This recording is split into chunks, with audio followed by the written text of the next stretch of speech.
You turn on your computer, log into your OS, and open up your web browser. You want to know what's going on in the world, so you visit the Googles and type in latest news. Sadly, however, all you seem to get served is detestable propaganda. Stories such as Jill Biden's White House holiday decorations once again strike a homier note than Melania Trump's.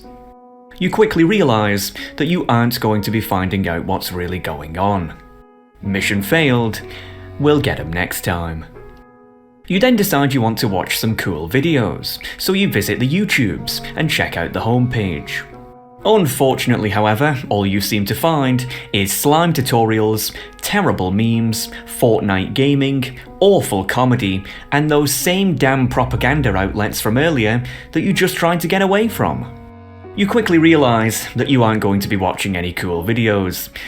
Mission failed, we'll get 'em next time. You then decide that you want to buy some cool stuff, so you visit the Amazons and check out what's recommended. Shockingly, however, you don't really want to buy a spy machine, a face diaper, nor a book written by a treasonous grifter that's already on sale for 50% off, despite the fact it's not even out yet. You quickly realise that you aren't going to be buying any cool stuff. Mission failed, we'll get 'em next time. You then decide that you want to talk to your friends, so you visit the Facebooks. Only joking, no one uses Facebook anymore. Well, except maybe grandma, but you get the point. Everywhere you go, everywhere you browse, you just can't help but get the sense that, damn, the internet really sucks now. If only there was some website that could set us free from this monotony. If only.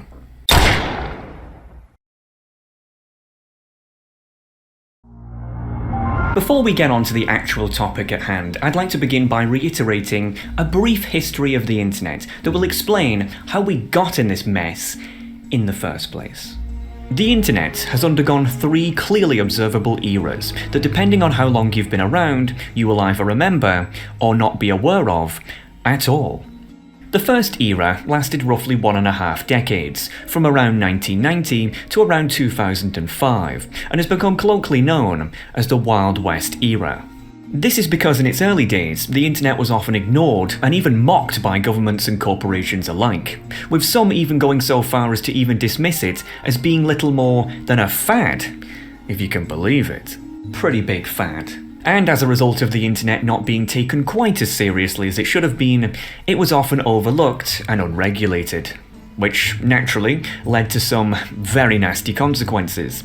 Videos of gore, adult material, and all sorts of criminal activity was, unfortunately, commonplace. Despite these flaws, however, because of its unregulated nature, the internet was also quite free and liberating. It was, as its name implies, an every man for himself kind of environment. No company really had any sort of major monopolistic presence online, and everyone tended to have their own individual website, a slice of this virtual realm that they could call their own. This, however, often resulted in some less than stellar site designs, often symbolised with an obsession with GIFs and moving text. Needless to say, back then, the internet wasn't exactly good-looking, but was certainly full of personality, with interesting and unusual pages around every corner. Overall, during the Wild West era, the internet was very much united as one, whereby everything, both good and bad, was in one place, mostly due to being free from government and corporate oversight, which was both magical and horrifying at the same time. Good times. Not that I really remember, but either way. Starting around 2005, however, the internet would begin to enter its second era, that I like to call the Golden Era. The key defining difference of this era was the consolidation of traffic from thousands of individual sites into a handful of massive ones. Google had defined itself as the one-stop shop of search engines, alongside YouTube for video sharing and Amazon for shopping. MySpace, though not long for this earth, was for many years a blogger's dream. Twitter would bridge the gap between the admirer and the admired, and Facebook would redefine online communication by merging one's real life with the virtual. Now, rather than having to code or pay to get your own slice of the net, you could simply have it for free, no skill required, safe and sound inside of these newfound generous behemoths. And for many years, it was great. Creatives thrived, businesses surged, and people were more interconnected than ever. In the year 2000, there were an estimated 361 million netizens. Just 10 years later in 2010, however, this number had more than quadrupled to almost 2 billion. And these large sites would enjoy much of that growth, with their populations booming with each passing year. And by this point, the internet was certainly no longer being ignored, as the sheer opportunities it provided began to radically transform almost every aspect of society. Governments started to take it seriously and draft legislation to regulate it. And with the consolidation of internet traffic now being on a handful of sites, this wouldn't be that much of a difficult task. Much of the nonsense that plagued the Wild West era would now be washed away, resulting in criminals and other bad actors looking to conduct their foul business hiding in an isolated underground network known as the Deep Web, which, thankfully, only made them easier to catch while staying away from everyone else. Thus, whereas in the Wild West era there was one united internet, now, in the Golden Era, there were two distinct sectors: the criminal internet and the internet for everyone else. And during these times, the future of the internet seemed very bright indeed. Unfortunately, however, such optimism wouldn't last for long, as the no-cost, low barrier to entry that these large established websites provided would soon be revealed to be a Trojan horse. Man, who could have seen that coming? And thus, starting around 2016, we entered what I like to call the Dark Age era. Ever since the Golden Era, when one wanted to do something on the internet, there was now one big established website that just about everyone used just for that one specific task. But this created a bit of a problem.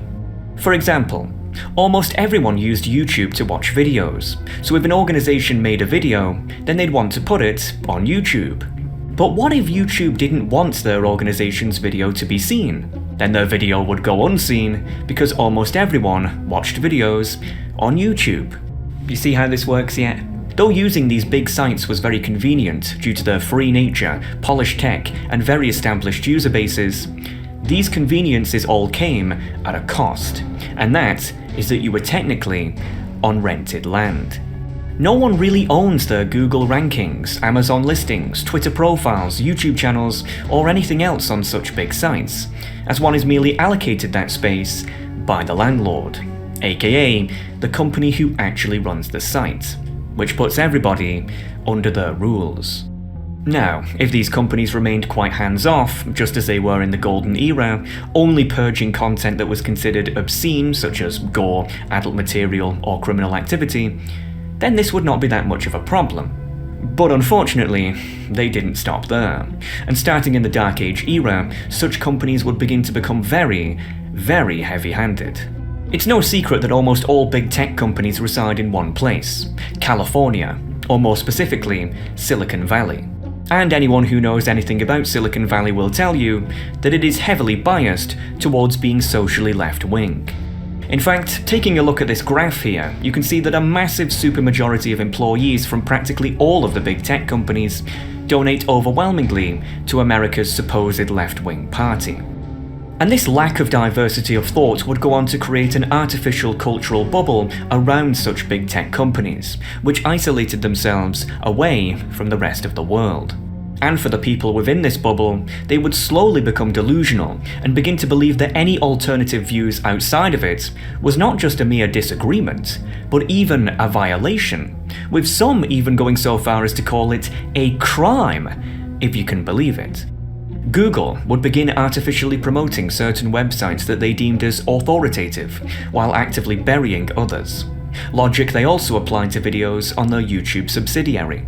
And likewise, Amazon would flat out remove books it deemed inappropriate from being sold on its market, with Facebook silencing the voices of people and groups who didn't toe the party line. So, you want to tell us why you've been posting so much misinformation? If we split internet users up into two types of people, the consumers, aka the people who buy, watch and listen, and the creators, aka the people who sell, create and talk, then the internet, in this form, was a detriment to both. Because consumers were essentially force-fed via algorithms a strict controlled narrative, limiting what websites they could find, what products they could buy, what people they could watch, what videos they could see, and what tunes they could hear. While for creators, they either had to toe the line for such narratives, or have their reach purposely downsized, if not destroyed, completely.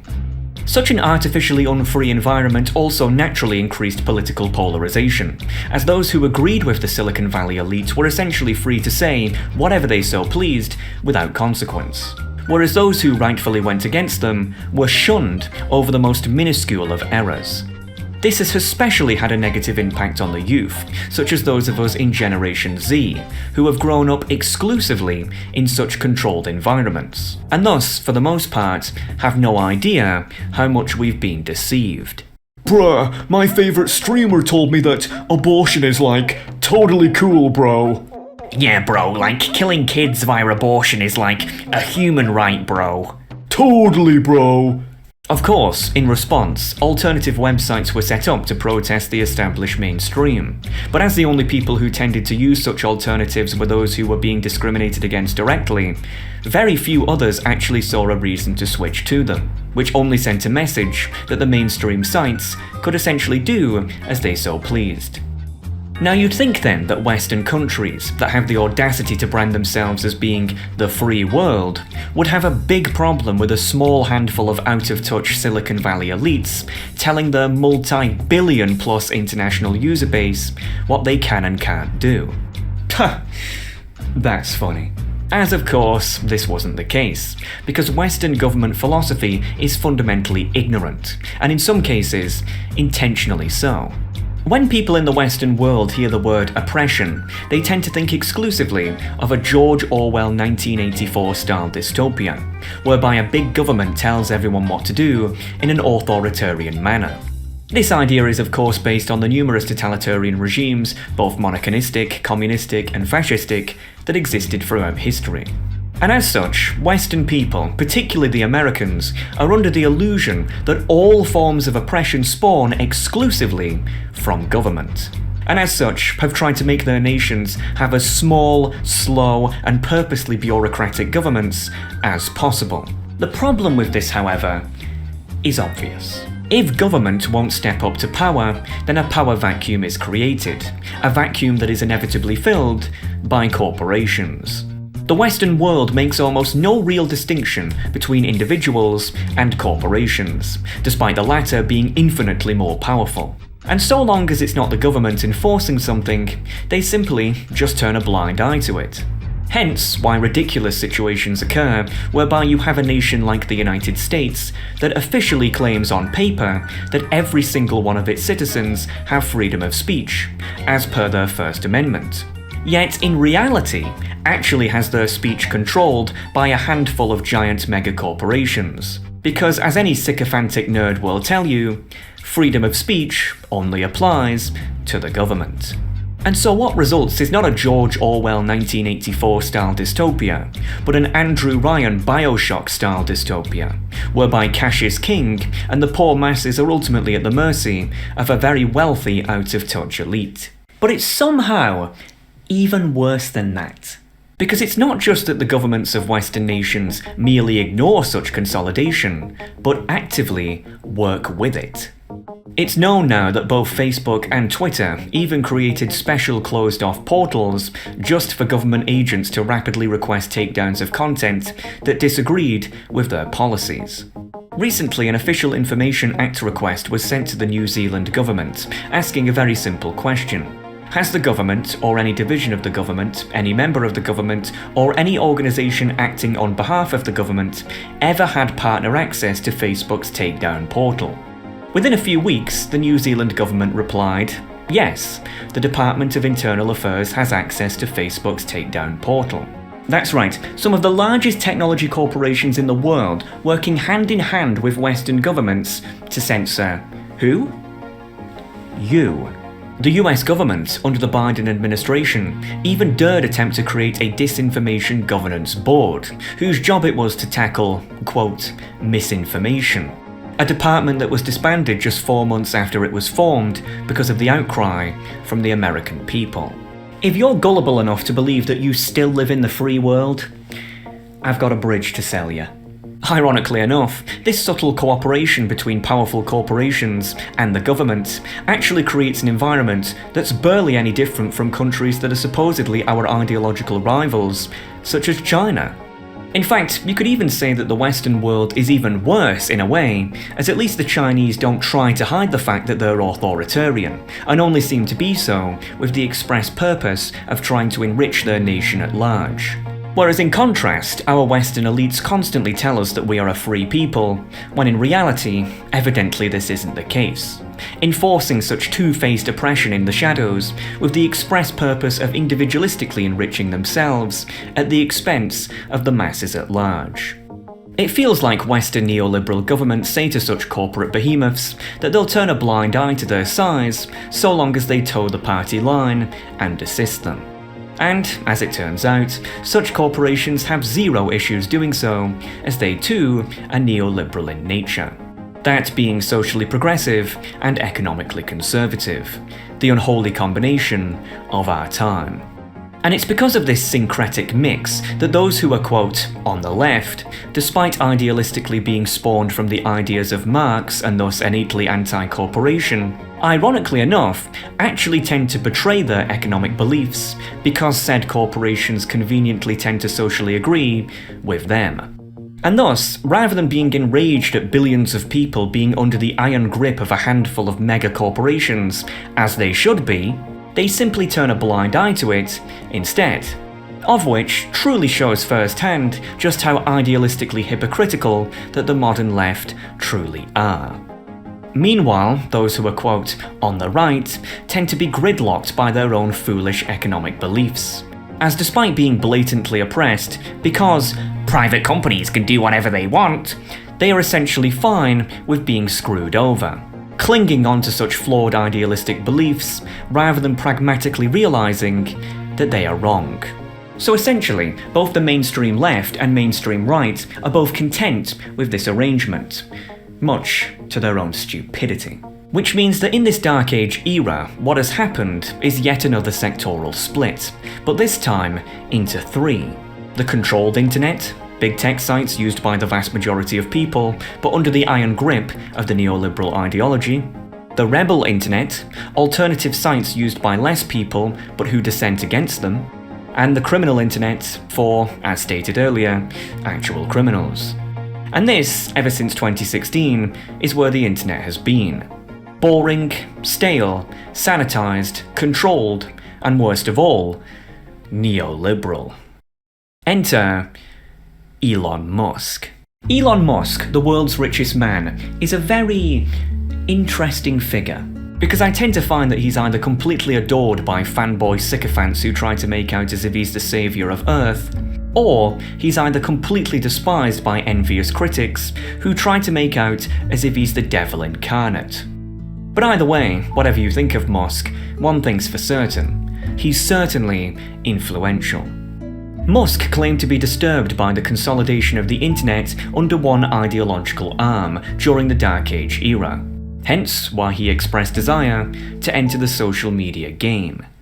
Like this more and more groupthink amongst the media, more and more sort of towing the line amongst digital social media companies. Basically, just we're traveling the path more and more of suppression of free speech. And this was just getting me concerned. It's like the trends were just very, very bad. So unless something was done to reverse this trend against free speech, then I felt, well, maybe that at some point everything will just get cut off. And unless you're in agreement with whatever the groupthink is, you're just going to be ostracized or your voice will be shut off.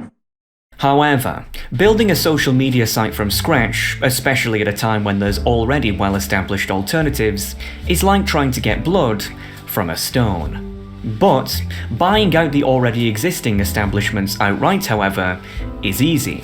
That is, if you've got the money, which Musk certainly did.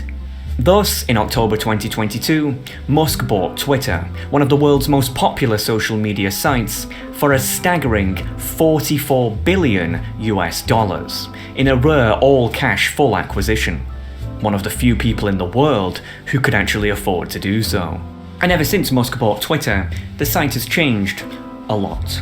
Many people who were silenced under the previous neoliberal regime have since been returned, as well as unveiling much of the gross underbelly of how Twitter and the US government would secretly work with each other behind the scenes. On the other hand, however, Musk has also shown an arbitrary refusal to bring back others who were also silenced, as well as suspending others at a whim, which brings his free speech declarations into question. Either way, however, one thing's for certain, and that's that Musk is his own man. And it's clear that this loss of absolute control that the neoliberal establishment once had over Twitter has not been taken lightly.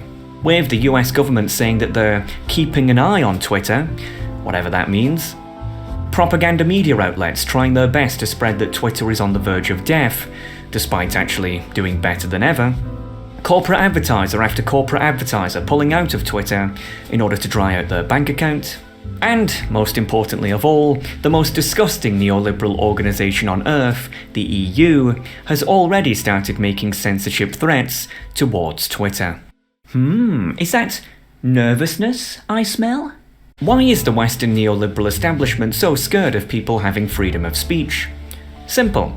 Because freedom of speech allows the truth to be heard, and the truth hurts liars, and the biggest liars of them all are the Western neoliberal establishment. I had used Twitter back when it first came out in the mid-2000s. In fact, did you know that Twitter's first ever logo used to look like this? I promise you, that's real. Probably the first time in human history that a flat logo was actually an upgrade over a skeuomorphic one. But besides the point. I ended up quickly leaving the site not too long after joining, as I found it to be a completely pointless waste of time, something that I'm sure many of you can no doubt relate to. Today, however, I've changed my tune, and I now think that Twitter is actually the most important website on the internet today. And it's not even close.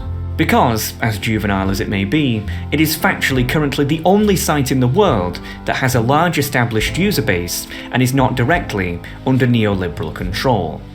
Twitter, in a way, has broke free from the controlled internet into somewhat resembling a remnant of the golden era internet from times long gone by. Could this be the start of a new era of the internet? A renaissance of sorts? Possibly, because despite all this talk of free speech, advertisers and political drama, in my view, there's an even greater agenda at play here from Musk that I haven't seen a single person discuss. In China, there's an app called WeChat. Now I say an app, but it's really the app. A messaging service, a payment processor, voice conferencing, and social media, all in one.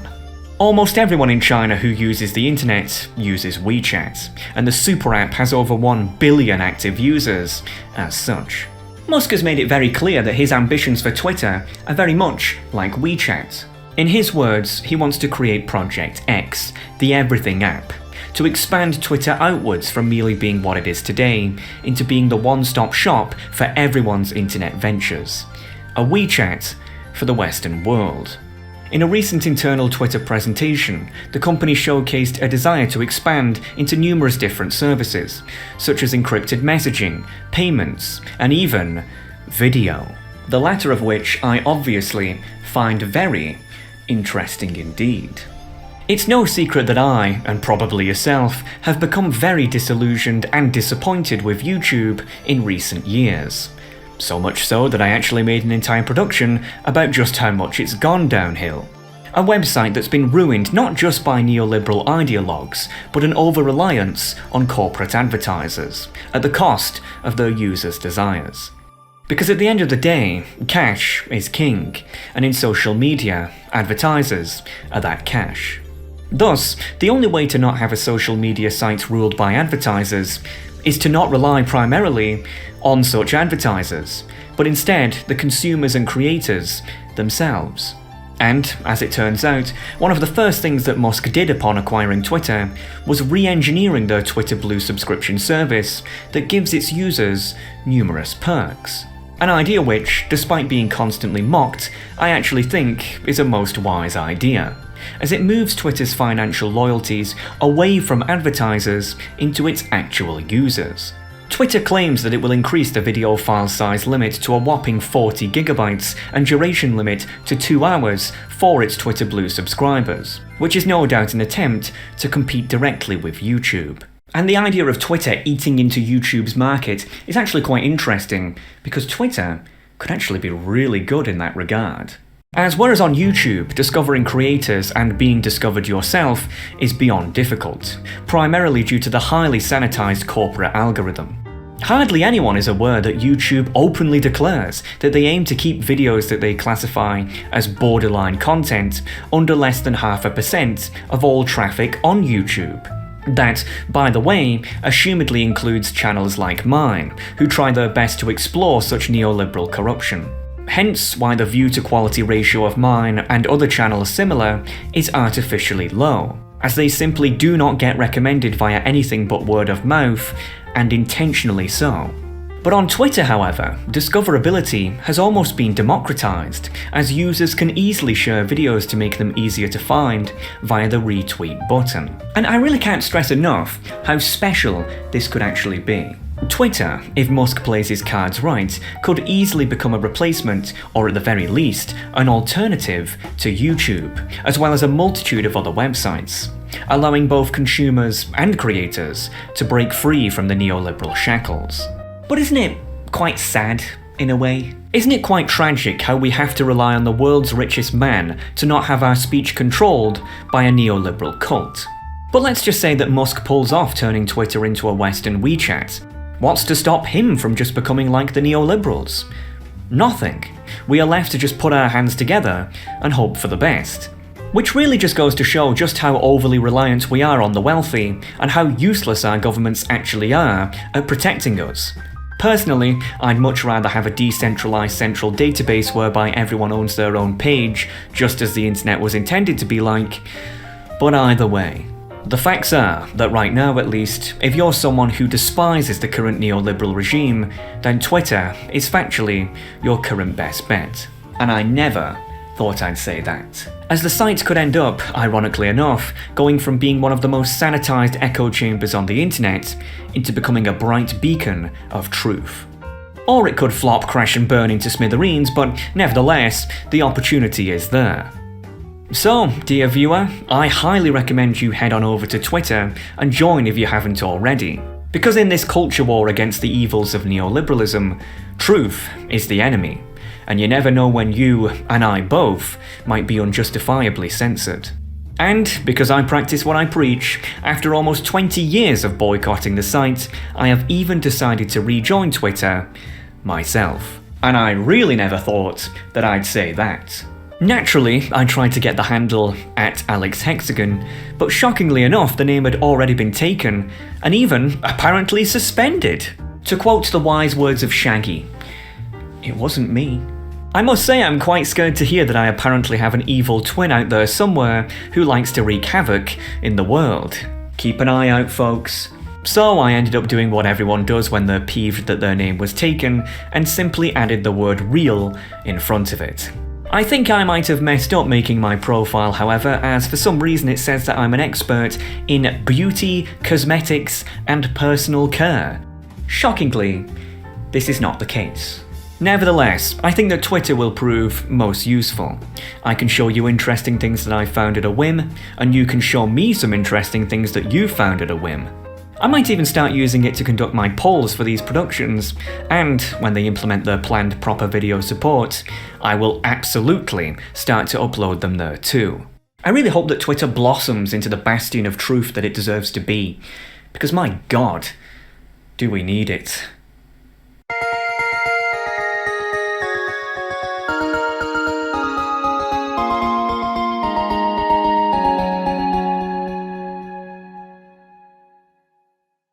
Alright folks, I hope you enjoyed that. I've got to say I'm very optimistic about the future of Twitter, which could age either like wine or like milk, but I've spent a few days on there, And I gotta say, I've been unbelievably impressed with it. It shows me things that I'm actually interested in, rather than showing me what it wants me to be interested in. And that's a very big change from how social media has worked over these last few years. I can't imagine many of you will be convinced, to be honest with you, to get a Twitter account if you haven't already. I expect only a handful of you to go over there, but really you should, because if you want to know what's actually going on in the world, you can't rely on corporate algorithms. You have to have a free and open platform where you can actually showcase and easily share things that corporations don't want you to talk about. I mean, this is very important. You know, there's a certain irony in a way that I say that freedom isn't the most important virtue that Western society has, but morality. But a part of morality is having the freedom to do the right thing. And so perhaps in a way, the two go hand in hand. I suppose I really mean freedom not to be a clown, I suppose, but whatever. As ever, I'd like to thank the Wall of Famers on Patreon. Welcome to Cute Cumber. Welcome to you, sir. I very much appreciate it. And I'd like to thank Genesis for his increase in the pledge. How kind of you, sir. I'm very charmed. Either way, folks, I hope I'll see you over there. And I'll see you next time.